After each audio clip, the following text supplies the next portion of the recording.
right, guys. So here I am to give you guys the next recap slash review on Young Justice. This is episode 41 or 15, however you want to title it, as it's called War. And uh, it's also, as always, guys, I will leave a link in the description if you missed the episode. Boy, where do we begin with this episode? I had a feeling. I thought my sense when it was called War, when I heard the title, I'm like, okay, then the Reach are already gonna show their true colors and start the invasion and the war and bring out all their soldiers that are underwater and everything like that. But no, it's differently.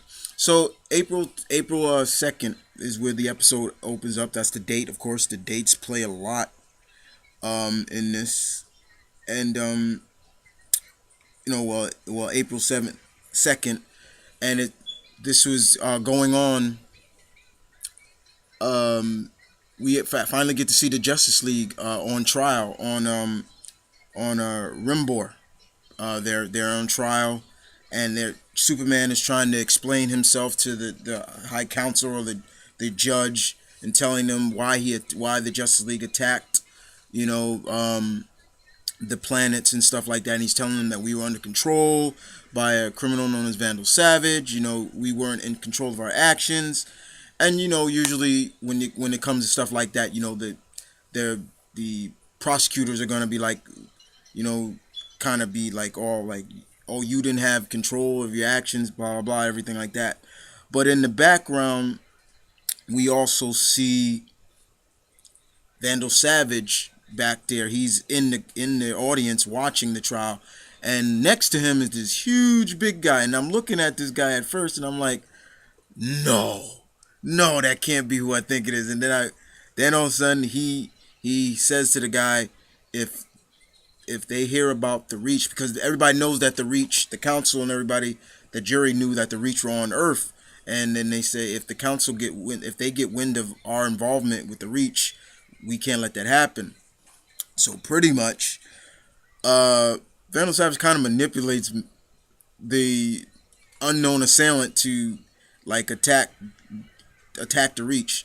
So the guy walks down. We start seeing the guy walking down the steps. Everybody turns back, and then we see who it is, and it was none other than Mongul. Yeah, it was Mongul, and he walks out of the courtroom, or whatever. So that was it.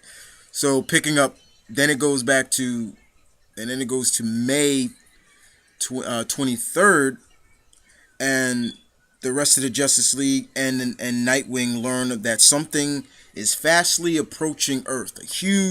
Something huge, as well as Green Beetle informing them that it's a weapon. It's weaponized. It's moon size. It's a moon size satellite known as War World, and which captained by a former dictator, Mongol. Like I said, and the Reach tried to make contact with Mongol to persuade him to turn around, only for the statement that he doesn't apply. And once we hear who's voicing Mongol, I fell to the floor, because I was like, it's always a pleasure to hear this man's voice coming out of any character. And yes, we saw Mr. Keith David voicing Mongol. So it was really good to hear Keith David come back on and do a voice. And I thought his voice suited Mongol very well. And he's not stopping. So we move on to the next day, and we see Mal and Karen. They are out, and Miles like, it's really good to finally get some time with you, beautiful. And she notices War World in the sky. And we also see Cat Grant warning citizens of the moon's, the moon having devastating effects on tides and stuff like that. And pretty much it's she's really having dire need and telling everybody what's going on. And once again, we move on to the next day, and the Reach ambassador at the United Nations in New York are telling, speaking out to calm the people down and telling them that we will be there for the Earth and everything like that. Buttering up the people of Earth, and pretty much from there, that's when the Justice League take action and go into um, stopping Mongo. And Mongo opens fire on Earth, but Doctor Fate comes in and opens up like his crest, his crest signs, and blocks Mongo's attacks, which is really cool seeing him do that. And pretty much the rest of the members of the Justice League that are left, Captain Atom, Captain Marvel, Rocket, people like that intervene as well to help distract him while the team infiltrates War World. When it becomes clear that pretty much they get on board, and Superboy, Wonder Girl, Blue Beetle, Arsenal, Impulse, they're on board, and Wolf get on board, while Bumblebee and the new Guardian, who is now Mal, also infiltrate as well. And they're trying to infiltrate, and they get on board where where Mongol is, and they try to fight Mongol, and let's just say it doesn't go too well. I love how Arsenal said, "Yeah, he's a big one." And, Superboy, tries to do what he can, and they're just really no match for Mongol. Superboy's just clocking Mongol, just bam, just hitting him hard as he can, and Mongol's just like little Kryptonian. Like, you think you're the only world that had a red sun. It was crazy. Wonder Girl tried her best. Arsenal just letting Mongol have it with everything. I mean, there was even one point where he tried to hit him with like a sleeping gas or something, and he said, "Say goodnight, Gruesome," and Mongol just breathed it in. He's like, it tastes good. I was like, get out of there. Just get out of there.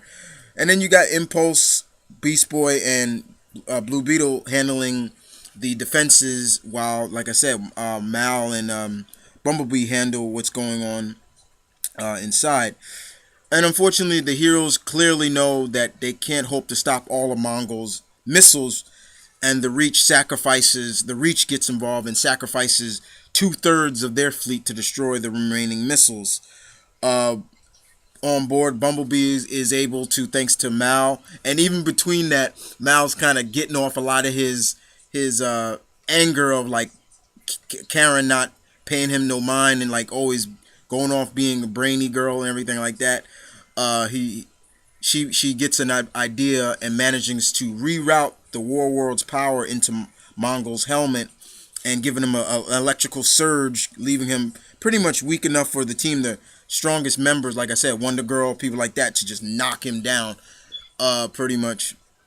And that was pretty much cool to see that. However, we're seeing the Reach looking through somebody, and I'll get to that later.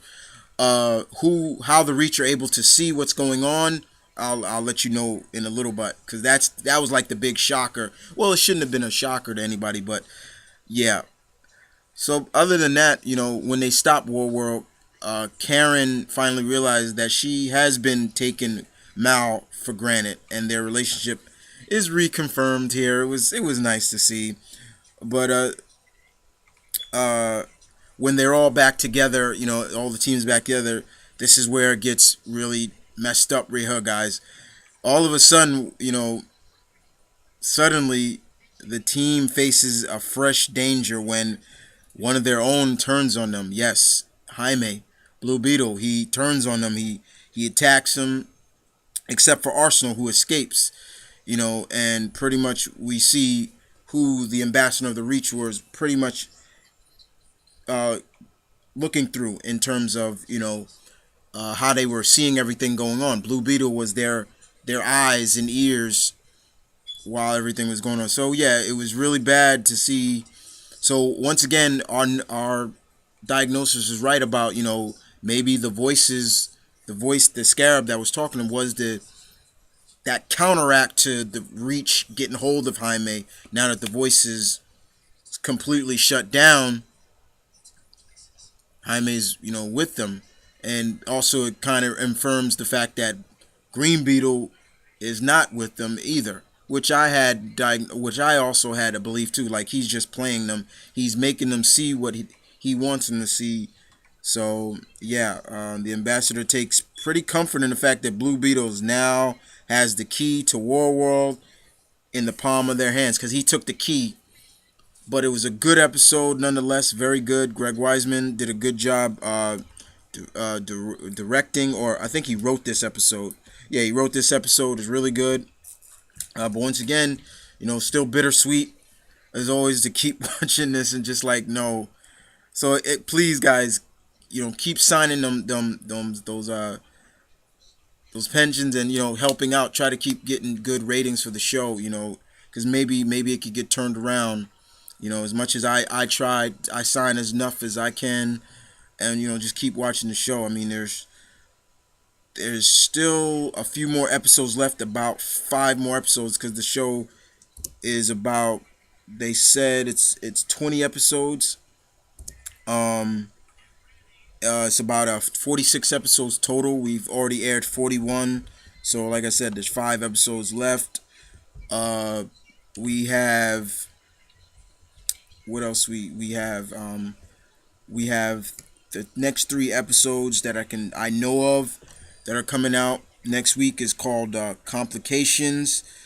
The following week's episode is called The Hunt, and episode 44 is entitled Intervention, which airs March 2nd, which is written by Peter David, who's still progressing very well after he suffered a stroke. He's getting there. He's getting very well, so I'm glad to hear that as well. But other than that, guys, I hope you enjoyed this review, and this is Marvin Kid saying peace and love. Stay tuned, keep it real, guys. As always, I'll catch you guys next week with 2 more episodes, recap / reviews. And as always, if you missed the episodes of Green Lantern and this week's Young Justice, look at my reviews. There are links to, you can watch the episodes. And you guys take care.